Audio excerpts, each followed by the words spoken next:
What's up, everybody? Syndicator here with Team EXT, and today I'm bringing you another deck profile. This is my top 4 London Players Guild Cheelai HoM High to Mastery deck. Before we go into the deck profile, there will be a deck list in the description for those of you that don't care to hear me talk about the deck. They just want to see the DBS decks link. It'll be down there. Couple shout outs. Shout out to the Egman, Hayden. I can't say your last name, bro, but it's yeah. Shout out to Egman. Um, he made this deck. Him and I have been talking about the deck since I picked it up, talking about ratios and cards I've decided to bring in, things like that, differences in our decks, matchups, and so on. So thanks a lot, Eggman. I'm happy I could do well with your deck, and yeah. And then shout out to Jamal. He let me borrow his pre-release Super Dragon Ball so I could have a max rarity main board. Thanks a lot. And then next up is congratulations to Joe. I didn't catch your name. I played Joe in top 4. He was playing Blue Yellow Janemba. I unfortunately lost that matchup. He went on to win the whole thing. So congrats, Joe. You deserved it. Good job. And yeah, I look forward to seeing you at the next few events. Okay, so into the deck profile. We're running Cheelai and Limo. This is a Wish Leader. So Cheelai and Cheelai, her activate main unawakened is choose one Dragon Ball in your life or your deck and add it to your hand. And then when she awakens, um, you grab a Broly from your drop area and add it to your hand and then flip her over. On the unawakened side, her activate main is either draw a card, cast a green or black wish for free, and then her ultimate, which doesn't get used much but is actually quite handy if you're trying to go for game, is to remove all 7 Dragon Balls from your drop area from the game, and you get to play two or less Frieza's Army cards from your deck. There's only one 2-cost Frieza's Army card in our deck, and that is the Defending Father Paragus Super Combo. So you pretty much get to remove the Dragon Balls from your deck and play 2 super combos. So it can be really useful when going for game. I had one game against Starter Broly where I just used the super combos to apply pressure to the leader by attacking with them and such. So you won't get to use that often, but just keep that in mind. It is very useful. Into the deck, we'll start off with the Dragon Balls. We are running 5 normal Dragon Balls. I mean, it is what it is. We run one 1-star ball and one Super Dragon Ball. The Super Dragon Ball is for just thinning out your deck, finding VS, trying to find more of your pieces. If you're on the play, a lot of the time you do have the ability to, you do have the freedom to play Super Dragon Ball on turn 2 on curve. It's not that big of an issue. Even against decks like Starter Broly, I'm always hard casting for the Super Dragon Ball on turn 2, especially if I'm on the play. It can be very useful if you haven't seen many of your Dragon Balls off the leader effect, because she does only find one, and you haven't seen your Oobs yet. So you use Super Dragon Ball to dig for the Oobs and more Dragon Balls. So it's very useful in doing that. And then you have 1-star Ball. This was an inclusion from Nathan Hills, one of the other players on Team EXT. It really is just like the best turn 1 play. We run it at 1 because we're not a hand control deck. We don't need much more. And then against decks like Janemba or Starter Broly, especially if you're on the draw, you can use the 1-star ball to drop your Super Dragon Ball. So yeah, very useful. And in some matchups, especially on the draw, you really don't want to be hard casting that Super Dragon Ball. So the 1-star ball is there to drop your Super Dragon Ball. On to the rest of the deck, we have 4 Oob Symbols of Hopes. These are sort of what makes the deck good, in a sense. It's just when you combo with it, you can choose up to 3 Dragon Balls from your deck, place them in your drop area. If you do, choose up to one of your opponent's battle cards that cost 1 and KO it. Eggman, he was running this at 3. I feel it needs to be at 4 because there are a lot of decks that will. There are a lot of decks where their 1-drops are important or a big part of their game plan. So if you can get 2 oobs in hand, you can instead just dump. You can dump like 2 Dragon Balls with oob, and then pop one of their 1-drops, and then you can grab another Dragon Ball with the second oob and pop another one of their 1-drops. It's very good for early game control, very good for early game defense. So yeah, I think that definitely needs to be at 4.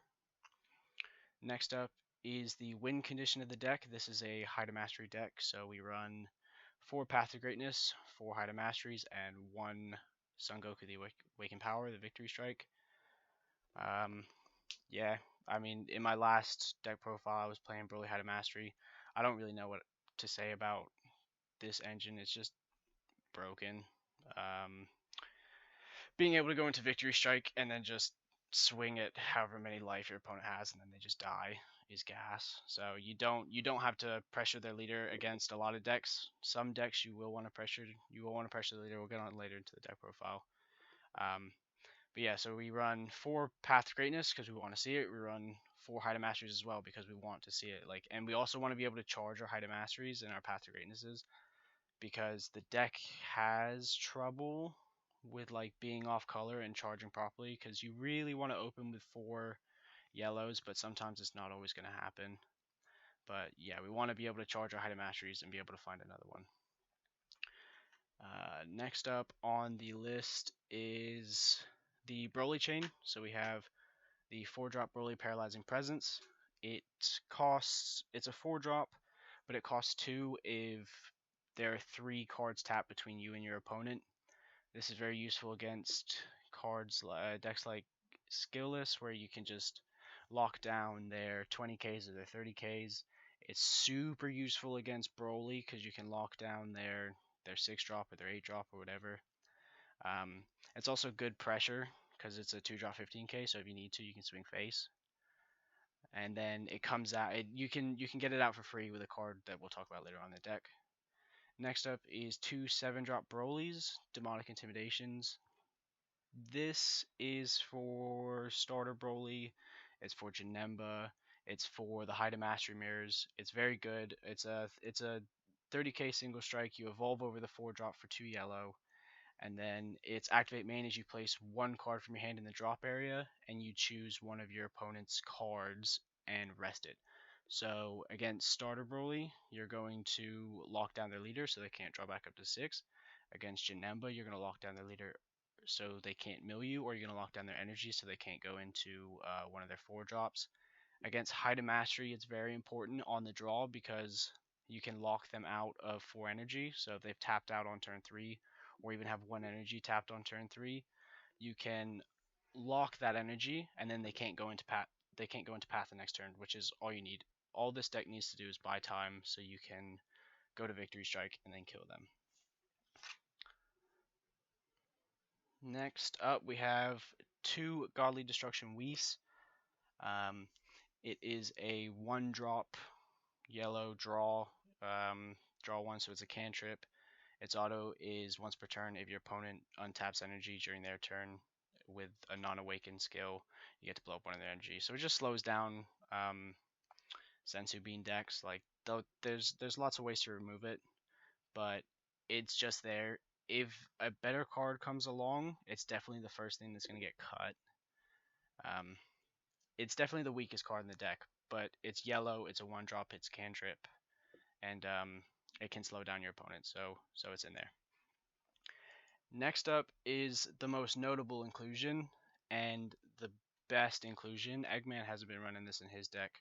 I think we're going to see all Cheelai High to Mastery builds from now on running Shenron Figure of Majesty.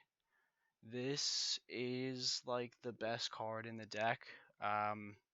Against really slow decks like Janemba, it allows you to turn 4 Victory Strike, which is not something that you can do in this deck normally because you want to World Peace out the path. So like on turn 3, you can hardcast Path. Turn 4, you can World Peace in Shenron. Then you can swap into High to Mastery. Then you can use Shenron to untap 2. And now you've got an energy for Victory Strike, and you've got an energy for Battering as well. So it allows you to do a turn 4 Victory Strike. It's the best turn 4 play. You just hardcast it, draw a card, untap 2, and then for every other turn it remains on the board, it is just ridiculous value. Um, Against Anthony Vale, when we played in the last round of Swiss, it was a very slow match. He didn't have much. He wasn't drawing very well. So on turn 6, I know turn 6. This is a slow deck, but it does survive and it does get there. On turn 6, I had 2 Path to Greatnesses on board, and I had 2 Shenron Figure of Majesties on board. And I was able to swap into Height of Mastery twice on one turn because I would swapped into Height, drew a card, untap 2 off first Shenron, draw a card, untap 2 off the second Shenron, and then I swapped into Height again. Against Janemba, it's also useful because you can recycle your Dangerous Journey Bulmas, which are in the side. It kind of came in handy against my one Janemba matchup, but I still didn't win that, so is what it is. And then most notably, it can help you win without Victory Strike. Like the deck before was really struggling to win without Victory Strike, I feel, because when you swing it with Height, you're just feeding him 3 cards, and those 3 cards could be very useful. So this way you can swap into Height, you can give it critical, and then you can go for game with a 40k crit, dual attack, triple strike, just boss monster. So it's an auto include it too. You need it. Against Skillless, it's insane. Against any of the slow decks, it's insane. Even against Starter Broly on the play, so I always sided it out against Starter Broly because it is too slow. But even on the play, it was just like, where's my Shenrons? I really want to find my Shenron. It's such a good card. Next up is the wishes. So sorry, I'm just looking at my deck list because like this obviously isn't in order. It's just DBS decks order. So I'm looking at this. Next up, we have 2 A Kind Wish. This is Cheelai's best. Like this is one of Cheelai's best defensive tools. It is a board wipe. So when you get to turn 4, you can use Cheelai's effect to play it for free. It places all of your opponent's battle cards on their field at the bottom of the deck, and if you have no battle card, you get to play the 4-drop Broly for free from your deck if it's in your deck. Excellent against Skillless, good against Broly. Just very, very useful, especially on the if you're on the play. It's just such a good card. And then we have 2 World Pieces. This is your main way of playing Path to Greatness. So like on turn 5, the main goal is to World Peace in Path, swap into Height, and then Victory Strike. You can World Peace in your Shenrons. You can, so your 2 main World Peace targets are your Shenron Figures of Majesty and your Path to Greatnesses. It's just good. It just works with the deck. Next up, we have 3 Dragon Radars. This is to grab back, or this is a draw 2 off the Dragon Balls. Is to grab back your desires. You'll find in a lot of games you've got a lot of energy to play with, so you can always Dragon Radar to grab back a 1-star ball to do a bit of hand control against the decks that don't draw very much. If you are having a really bad turn 4, you can Dragon Radar, grab back a Super Dragon Ball and a normal Dragon Ball, and then you can tap 2 for Super Dragon Ball, draw 4, drop 2, draw another one off Dragon Ball, and then you can draw for leader. So that's like a +3 to the hand, I think. I just got back from the LPG 6-star. I'm not interested in doing math. No way. Next up, we have we'll go into our defensive cards. So we've got the 4 super combos, which are defending Father Paragus. This is just the best super combo in the game, outside of Shigesh. When your life is at 4 or less, you can combo with it, and you draw 2 cards, and then you choose 1 card from your hand to put it in the warp. It's very useful being able to choose which card goes in the warp after you've seen what you've drawn. And it's also perfect for the deck because you get to play 2 of them off the ultimate. We have 3 Master Roshi Forge of Will. We don't have access to Time Magic because we're a green leader, and we don't need Nimbus in the main. So I play Forge of Will. I pretty much took it from Egman. I mean, most of the deck is Egman. So yeah, you negate the attack and then you play the card. So you stop an attack and then you get an extra 5k combo. And against starter Broly, if I had like a Cold Bloodlust or Mutato, which is in my side, I would negate with the Roshi to try and bait them to go into the secret rare. So yeah, like you would think you wouldn't want this card against the secret rare. I mean against starter Broly, but it comes in handy. Like you can bait your opponents into doing things that they think is good for them, and then you've either got a Bloodlust or a Mutato, and you just completely wreck their game plan.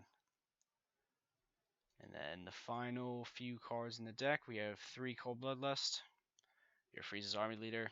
Cold Bloodlust is the best reactionary card in the game. At least I think so. I love Cold Bloodlust.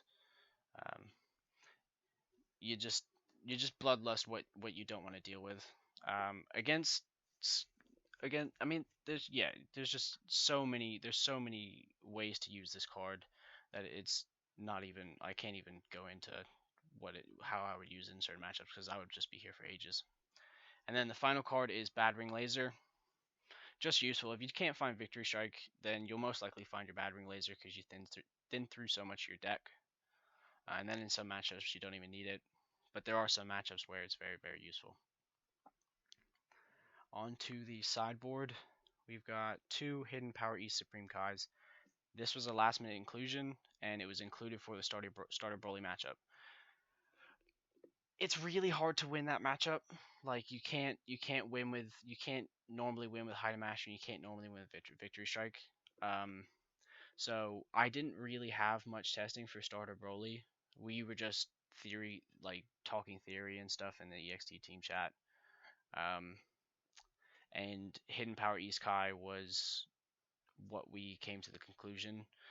Was the conclusion we came to because against a deck like Broly, we just want to apply pressure onto their leader, get their life down to 2, and then kill them with a double strike Kai and a bad ring, and maybe the leader ultimates grab 2 super combos. You're not going to win with Victory Strike. You're not going to win with Hide Mastery. This also applies to the Hide Mastery mirror in Broly, the Broly Hide Mastery mirror. It's not a mirror, is it? Broly Hide Mastery. They're taking their life, so you don't really want to deal with their board. You want to focus on their leader. You want to constantly apply pressure. You want them to awaken on your terms, not their terms, because they awaken on their terms, they're just going to win. And then maybe if you can get them down low enough, then you can shotgun them with a leader swing and double strike. So it's just very useful against those decks where you're just not going to get there with height. Next up is Shocking Death Ball. Oh, I forgot Shocking Death Ball in the main. We run Shocking Death Ball.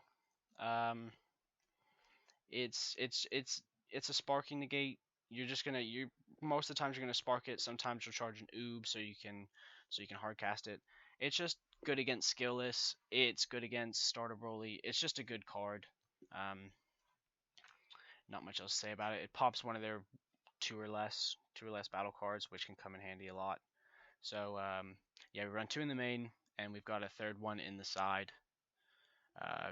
Mainly for skillless, also came in handy with starter Broly, and then red decks that like to use their 1-drops. Because once you've awakened, Oob is useless, so you need to use cards like you need to use Shocking Death Ball to try and to do a bit of board control.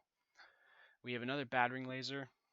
This is for Janemba, because if you don't find Victory Strike, you need that Battering Laser. It's also useful against starter Broly, because you'll want to swing with leader when they're at 2 life. They'll negate it. I mean, today they weren't really negating my leader swing because they weren't expecting the Kai game 2, and the Kai game 2, like it just came, like they just weren't expecting it, and then I wouldn't need the Battering Laser to kill them, but it is for that. We run 2 Flying Nimbus. This is for skillless and very aggressive decks. You're not really doing much until the mid to late game, so you need to be as defensive as possible against some decks. And against blue skillless, it is very useful. So we've got 2 of those in the side. Next up is a card that put in a lot of work today at this tournament. It put in a lot of work against me, Joe. Talking to you.